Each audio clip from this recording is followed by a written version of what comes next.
ഞാൻ നിങ്ങളോട് സംസാരിക്കാൻ ആഗ്രഹിക്കുന്ന വിഷയം പെട്രോളിലും ഡീസലിലുമുള്ള ആൽക്കഹോൾ ബ്ലെൻഡിങ്ങിനെ പറ്റിയാണ്.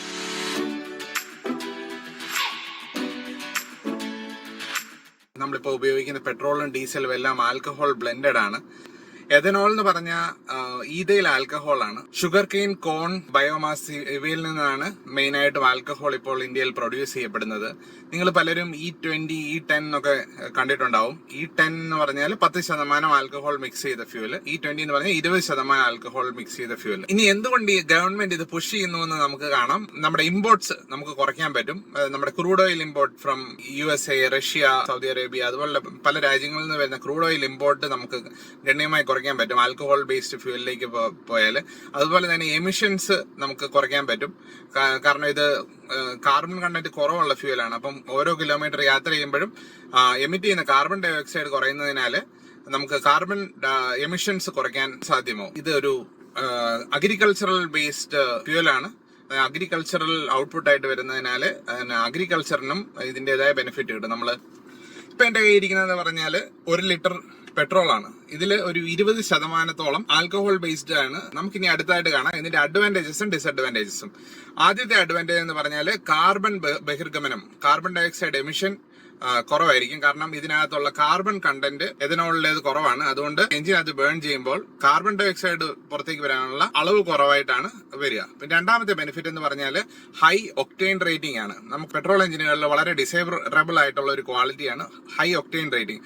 നമുക്ക് എഞ്ചിനെ ഹൈ കംപ്രഷൻ റേഷ്യോയിലും ഹൈ പെർഫോമൻസിലും ഓപ്പറേറ്റ് ചെയ്യാൻ പറ്റും.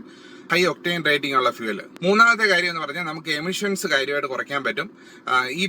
ഈ ഫ്യൂവല് ഓക്സിജൻ ഓൾറെഡി ഉള്ള കാരണം നല്ല ക്വാളിറ്റി കമ്പഷൻ ആയിരിക്കും. ഉള്ള കാർബൺ പൂർണ്ണമായി ഓക്സിഡൈസ് ചെയ്യാനുള്ള സാധ്യത കൂടുതലായതിനാൽ കാർബൺ ഡയോക്സൈഡ് ആയിട്ട് പൂർണ്ണമായി മാറും. കാർബൺ മോണോക്സൈഡും ഹൈഡ്രോ കാർബൺ എമിഷൻസും അതുപോലെ കുറയും. ഫ്യൂവല് വേപ്പറൈസ് ആവുമ്പോൾ മൊത്തത്തിൽ എയർ ഫ്യൂവൽ മിക്സ്ചർ കൂളാവും. ഈ കൂളാകുന്നതിനാല് എഞ്ചിനകത്ത് ഫ്യൂവൽ ബേൺ ചെയ്യുമ്പോൾ നൈട്രജന്റെ ഓക്സൈഡ്സ് ഫോം ചെയ്യാനുള്ള ചാൻസസ് കുറയും. നൈട്രജൻ കോമ്പൗണ്ട് NOx എന്ന് പറയുന്ന നൈട്രജൻ കോമ്പൗണ്ടുകളുടെ എമിഷനും കുറയും. അപ്പൊ ഇതുപോലുള്ള ബെനിഫിറ്റ് ആണ് എമിഷനുകളിൽ നമ്മൾ കാണുന്നത്. അടുത്തതായിട്ട് എല്ലാവരും ആകാംക്ഷയോടെ കാത്തിരിക്കുന്ന ഒരു ഭാഗമാണ് എന്തെല്ലാം ഡിസഡ്വാൻറ്റേജസ് ആണ് ഈ ഫ്യൂവൽ ഉപയോഗിച്ചാൽ നമുക്ക് വരുന്നത്.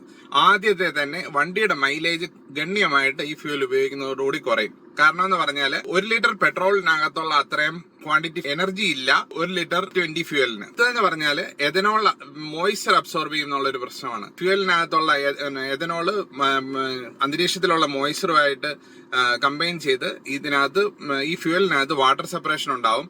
ആ വാട്ടർ സെപ്പറേഷൻ മൂലം നിങ്ങളുടെ ഫ്യൂവൽ ടാങ്ക് കൊറോഡ് ആവാനുള്ള ചാൻസ് ഉണ്ട്. അടുത്ത പ്രശ്നം എന്ന് പറഞ്ഞാൽ ഈ വണ്ടിക്കകത്ത് എഞ്ചിനിൽ ഉപയോഗിച്ചിരിക്കുന്ന പാർട്സ് ഒന്നും E20 ഫ്യൂവലിനോ E10 ഫ്യൂവലിനോ പഴയ എഞ്ചിനുകളിൽ കോമ്പാറ്റബിൾ അല്ല. ഈ ഫ്യൂവൽ ഉപയോഗിച്ചാൽ എഞ്ചിൻ ബ്ലോക്കിനകത്തും റിങ്ങുകളിലും എല്ലാം കൊറോഷൻ വരാനുള്ള ചാൻസ് ഉണ്ട്. കാരണം ആൽക്കഹോളിക് ഫ്യൂവലിന് കൊറോസീവ് പ്രോപ്പർട്ടി ഉണ്ട്. അടുത്തതെന്ന് പറഞ്ഞാൽ ഫ്യൂവൽ ലൈൻ, റബ്ബർ പാർട്സ് ഇതിലെല്ലാം അഫക്റ്റ് ആവാനുള്ള ചാൻസ് ഉണ്ട്. അതുപോലെ തന്നെ റബ്ബർ പാർട്സിൽ ഇതിനകത്തുള്ള ആൽക്കഹോൾ കണ്ടന്റ് ചെറിയ പ്രാണികളെയും ജീവികളെ അട്രാക്ട് ചെയ്ത് ആ പ്രാണികളും ജീവികളും ഈ റബ്ബർ പാർട്സ് തുളയ്ക്കുന്നത് മൂലം ഫ്യൂവൽ ലീക്കുകൾ വണ്ടിയിൽ വരാറുണ്ട്. അവസാനമായിട്ട് high latent heat of vaporisation ആണ്. ഈ ഫ്യൂവല് വേപ്പറൈസ് ചെയ്യുമ്പോൾ ഭയങ്കരമായിട്ട് എഞ്ചിന്റെ ഇൻടേക്ക് സൈഡ് കൂളാവും. ഇൻടേക്ക് സൈഡ് കൂളാകുന്നത് മൂലം കോൾഡ് സ്റ്റാർട്ടിങ്ങില് ഫ്യൂവല് കൂടുതൽ പ്രോബ്ലം ഉണ്ടാക്കാറുണ്ട്. അടുത്തായിട്ട് എനിക്ക് സംസാരിക്കാനുള്ളത് ഡീസൽ എഞ്ചിനുകളിലും പെട്രോൾ എഞ്ചിനുകളിലും ഈ E20 ഫ്യൂവൽ ഉപയോഗിക്കുമ്പോഴത്തെ പ്രോസ് ആൻഡ് കോൺസ് ആണ്. പെട്രോൾ എഞ്ചിനുകളിൽ ഞാൻ പറയും, ഞാൻ നേരത്തെ പറഞ്ഞ ചലഞ്ചസ് എല്ലാം ഉണ്ടെന്നിരിക്കെ പെട്രോൾ എഞ്ചിനുകളിൽ റിലേറ്റീവ്ലി പ്രോബ്ലം കുറവായിരിക്കും. പക്ഷെ ഡീസൽ എഞ്ചിനുകളിൽ വൺസ് എഥനോൾ മിക്സ് ചെയ്ത് തുടങ്ങുമ്പോൾ എന്താ സംഭവിക്കുന്നതെന്ന് പറഞ്ഞാൽ ഡീസലിന് ബേസിക്കലി ഒരു ലൂബ്രിക്കേറ്റിംഗ് പ്രോപ്പർട്ടി ഉണ്ട്. ആ പ്രോപ്പർട്ടി പ്രതീക്ഷിച്ചാണ് ഇതിന്റെ ഫ്യൂവൽ ലൈനുകളും പമ്പുകളും ഇഞ്ചക്ടറുകളും ഡിസൈൻ ചെയ്തിരിക്കുന്നത്. ഈ എഥനോൾ അതിൽ കലക്കുന്നത് മൂലം അതിന്റെ ലൂബ്രിക്കേറ്റിംഗ് പ്രോപ്പർട്ടി വിസ്കോസിറ്റിയിൽ കുറവ് വരും. ലൂബ്രിക്കേറ്റിംഗ് പ്രോപ്പർട്ടി കുറയുമ്പം വെയർ കൂടും. നിങ്ങളുടെ പമ്പിൽ കൂടുതൽ ഫ്യൂവൽ ലീക്കുകളും അതുപോലെ തന്നെ പല രീതിയിലുള്ള വെയറുകൾ വരാൻ സാധ്യതയുണ്ട്. അതുപോലെ തന്നെ ഇഞ്ചക്ടർ ലീക്ക് അല്ലെങ്കിൽ ഇഞ്ചക്ടർ പ്രിമച്വർ ഫെയിലിയർ എന്നുള്ള ചാൻസ് ഉണ്ട് പഴയ എഞ്ചിനുകളിൽ. E20 കോമ്പാറ്റബിൾ ആയിട്ടുള്ള പെട്രോളോ ഡീസൽ കാറുകളോ ആണെങ്കിൽ ഇത് പ്രോബ്ലം അല്ല.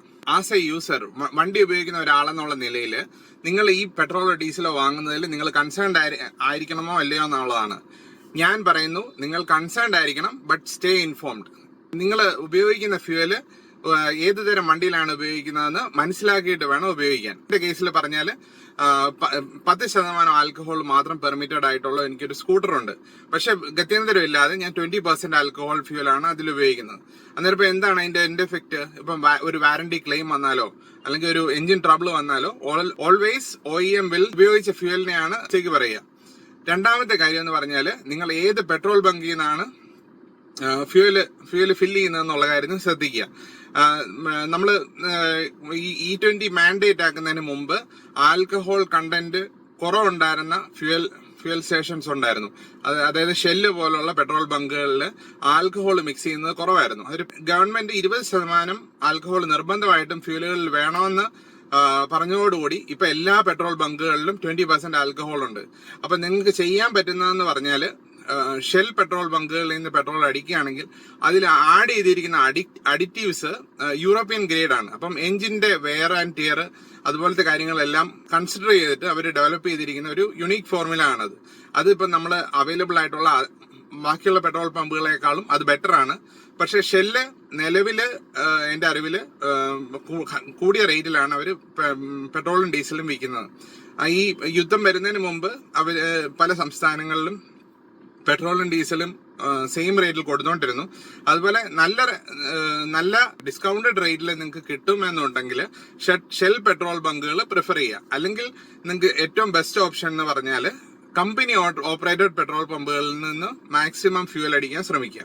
അപ്പൊ നിങ്ങൾ എല്ലാവരും കണ്ട പോലെ എഥനോൾ നമ്മുടെ ഫ്യൂവലിന്റെ ഒരു ഇമ്പോർട്ടന്റ് ഭാഗമായി മാറിയിരിക്കുകയാണ്. ഇനി എഥനോൾ ബേസ് ചെയ്ത ഫ്യൂവലുമായിട്ട് നമ്മൾ ജീവിക്കാൻ പഠിക്കണം. അപ്പൊ നമുക്ക് ഈ കാര്യങ്ങൾ ശ്രദ്ധിച്ച് മുന്നോട്ട് പോവാം. 100% എഥനോൾ ബ്ലെൻഡിങ്ങിനെ പറ്റിയും പല വാർത്തകളും വരുന്നുണ്ട്.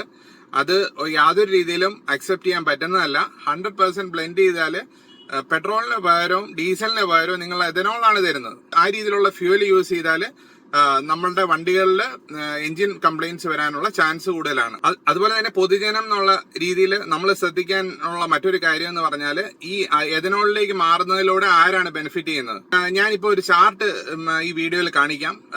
ഒരു മാസത്തിനുള്ളിൽ എഥനോൾ വിൽക്കുന്ന ഒരു കമ്പനിയാണിത്. ഒരു മാസത്തിനുള്ളിൽ കമ്പനിയുടെ ഷെയറിൽ വന്ന അപ്രീസിയേഷൻ നിങ്ങൾക്ക് കാണാം. അപ്പൊ ഇതിന്റെ ഓണർ ആരാന്ന് ചെക്ക് ചെയ്താൽ അറിയാം ആരാണ് ഇതിന്റെ കീ ബെനിഫിഷ്യറി എന്ന്. അതുപോലത്തെ കാര്യങ്ങൾ പലതും നടക്കുന്നുണ്ട്. നിങ്ങൾ അതിൽ ഇൻഫോംഡ് ആയിട്ടിരിക്കുക. നമ്മൾ ഇമ്പോർട്ട് കുറയ്ക്കുക എന്ന് പലതവണ പറയുന്നുണ്ടെങ്കിലും അമേരിക്കയിൽ നിന്നുള്ള എഥനോളിന്റെ ഇമ്പോർട്ട് വളരെയധികം കൂടിയിട്ടുണ്ട്. അമേരിക്ക എക്സ്പോർട്ട് ചെയ്യുന്ന എഥനോളിന്റെ ടോപ്പ് 3 ഡെസ്റ്റിനേഷനിൽ ഒന്നായി ഇന്ത്യ മാറിയിട്ടുണ്ട്. 1,21,000 ബാരൽ ഒരു ദിവസം നമ്മൾ അമേരിക്കയിൽ നിന്ന് എഥനോൾ മാത്രം ഇമ്പോർട്ട് ചെയ്യുന്നുണ്ട്. ഹൈ ഗ്രേഡ് എഥനോൾ നമ്മൾക്ക് ആവശ്യത്തിന് ഡിമാൻഡ് മീറ്റ് ചെയ്യാൻ പറ്റാത്ത കാരണം. അതുപോലെ 432 മില്യൺ US$ മേളില് വർഷം എഥനോൾ ഇമ്പോർട്ടിനായിട്ട് ഇന്ത്യ ചെലവഴിക്കുന്നുണ്ട്. അപ്പം നമ്മളുടെ ഡിപ്പെൻഡൻസി കൂടുതൽ മിഡിൽ ഈസ്റ്റിനെയും റഷ്യയും അമേരിക്കയും ഡിപ്പെൻഡ് ചെയ്യുന്നതിന് പകരം എഥനോളിന് വേണ്ടി അമേരിക്കയെ ഡിപ്പെൻഡ് ചെയ്യുന്ന ഒരു അവസ്ഥയിലേക്കാണ് പോകുന്നത്. അതുകൊണ്ട് എഥനോൾ ബ്ലെൻഡിങ്ങിന്റെ കാര്യത്തിൽ എനിക്ക് പറയാനുള്ളത് stay informed and worried. Engine use ചെയ്യുന്ന നിങ്ങൾ എഞ്ചിന്റെ പ്രിമച്ചർ ഫെയിലിയറിലേക്ക് നയിക്കുന്ന രീതിയിലുള്ള 100% ബ്ലെൻഡഡ് എഥനോളിലേക്ക് പോകുന്നത് ഒരിക്കലും അംഗീകരിക്കരുതെന്നാണ് എന്റെ അഭിപ്രായം. നിങ്ങളുടെ വിലയേറിയ അഭിപ്രായങ്ങൾ കമന്റ് ബോക്സിൽ എഴുതുക. Thank you for watching. See you in the next video.